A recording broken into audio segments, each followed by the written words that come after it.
Good morning student. अब chapter number 18 के बाद हम चैप्टर नंबर 19 स्टार्ट करेंगे। 18 में हम कुछ टॉपिक पढ़ चुके हैं, जैसे एसिड प्रॉपर्टी, डीएमएल, टीसीएल और save point aggregate functions, commit. मैंने बुक से भी वो आपको लर्न किया और मैंने आपको ग्रुप में कुछ पीडीएफ सेंड किया है जो काफ़ी ईजी लैंग्वेज से है बुक में compare to book.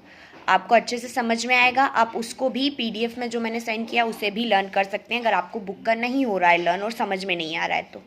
Okay, now हमारा न्यू चैप्टर स्टार्ट हो रहा है, चैप्टर नंबर 19, जिसमें हम देखेंगे कुछ ग्रुप्स फंक्शंस देखेंगे, जॉइन देखेंगे। तो सबसे पहले हम फंक्शंस देखते हैं।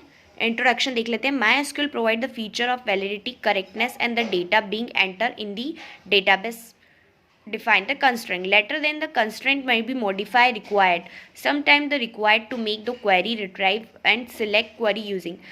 बोलना ये चाह रहे हैं इसमें कि MySQL ने कुछ हमें कंस्ट्रेंट दिए हुए हैं डिफाइन करने के लिए।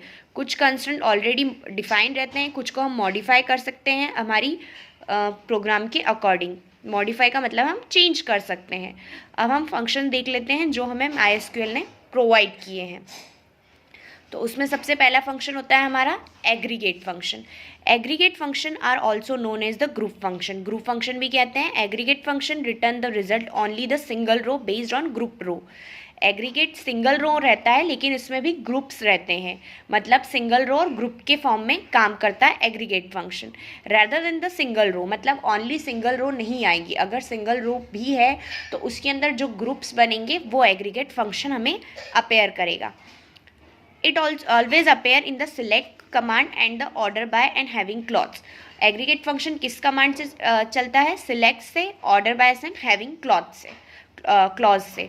The commonly group record by group by कैसे यूज़ करेगा आप group by में? ये column जो इसका फॉर्म है, clause with the select command, a group column choose with the have known non distinct repeating value like city job। किससे use करेंगे हम इसमें?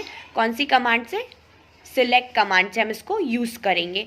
ठीक है, मतलब हमको अगर कुछ किसी टेबल में सिलेक्ट करना है, for example city, job etcetera, तो हम किसी यूज़ करेंगे उसको? सिलेक्ट कमांड से। अब एग्रीगेट फंक्शन होते क्या क्या है? मिनिमम, मैक्सिमम, सम, एवरेज और काउंट। ये हमारे एग्रीगेट फंक्शंस हैं, जिसमें हम सम में देख लेते हैं return the sum given value, minimum value, maximum value और एवरेज वैल्यू और total number of the value records.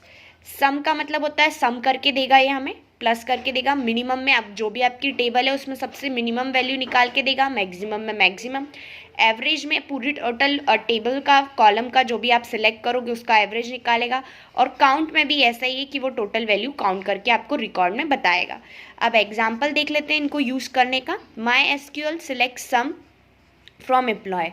Employ की अगर हम एक टेबल बनाई है तो एम्प्लॉय की जो भी सैलरी है उसका सम निकालेंगे, है ना, उसका मिनिमम निकालेंगे, मैक्सिमम निकालेंगे। ये उसका सिंटैक्स होता है। MySQL आगे आएगा, सिलेक्ट आएगा, जो भी फंक्शन आपको लगाने फंक्शंस के नेम आएंगे, ठीक है। और जो टेबल आपने बनाई है, सैलरी एक टेबल है, उसका नाम है, वो हमको बता रहा है, ठीक है।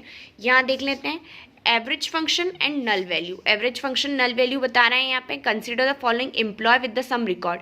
एम्प्लॉय का रिकॉर्ड है जिसमें एम्प्लॉय के कोड दे रखे हैं, यहाँ एम्प्लॉय का नेम है और ये सैलरी है उसकी। राघव की नल है, प्रद्युमन की 5500 है, माधवम की नल है, प्रणय की भी ये एक नॉर्मल टेबल अपने को एग्जाम्पल में उनमें बताई। अब यहाँ हम देख लेते हैं select sum salary from employee. तो सम सैलरी मतलब टोटल सम करके निकलेगा हमारा सैलरी का, तो ये आ जाएगा। मिनिमम सैलरी आएगी, सबसे कम इसमें कौन सी है? 5000। मैक्सिमम आएगी तो सबसे ज़्यादा कौन सी है? ये। एवरेज आ जाएगा, काउंट करके आ जाएगा। 3 सैलरियाँ हैं यहाँ, 1, 2 और ये 3, बाकी तो 2 नल ही है। और एवरेज आ जाएगी 4000 आ जाएगी एवरेज हमारी, है ना। बीच की वैल्यू काउंट करके हमको एम्प्लॉय बता दिया है, ठीक है। ये एक एग्जाम्पल है, समझ में आ गया। Now average function and group अब से देखेंगे। एग्रीगेट फंक्शन को हम ग्रुप से चलाना देखेंगे, है ना। तो MySQL ग्रुप बाय क्लॉज से चलता है ये। MySQL group by clause you collect the data from the multiple record and group by the result one और मोर कॉलम। अलग अलग टेबल से आप उसका ग्रुप बना सकते हो, किसी भी टेबल का जनरल, और उसको सिलेक्ट से यूज़ कर सकते हो। क्या है उसकी एग्रीगेट फंक्शंस हमारे कौन कौन से हैं जो हमने अभी देखे थे, वही है हमारे। सिंटेक्स देख लेते हैं, सिलेक्ट एक्सप्रेशन 1, एक्सप्रेशन 2, और जो भी टेबल में, फॉर एग्जांपल ये टेबल है जिसमें भी मुझे सिलेक्ट करना है, मैं उसका नाम लिखूंगी, एक्सप्रेशन की जगह आ जाएगा जैसे E1 E2 या नेम आ जाएगा, ठीक है। फ्रॉम टेबल, टेबल से आएगा, वेयर कंडीशन लगा देंगे, जो भी कंडीशन हमको लगाना है, ये उसका मेन सिलेक्ट सिंटेक्स, ये आपको ध्यान रखना है। एक्सप्रेशन 1 में क्या आएगा, group by clause. Aggregate function हमको क्या अपेयर करेगा, ये उसके है फंक्शंस, वो हमको अपेयर करेगा, यहाँ आपको ये ध्यान रखना है बेटा।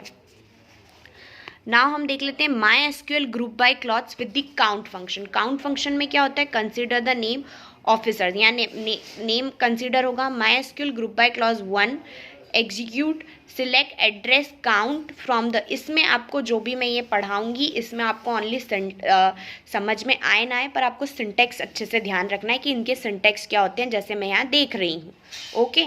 और यहाँ एग्रीगेट फंक्शन आपको ध्यान रखना है कि एग्रीगेट फंक्शन कौन कौन से होते हैं। एक एग्जाम्पल हम टेबल के माध्यम से देख चुके हैं, अब इसके आगे का यहाँ से मैं आपको कल बताती हूँ। Thank you.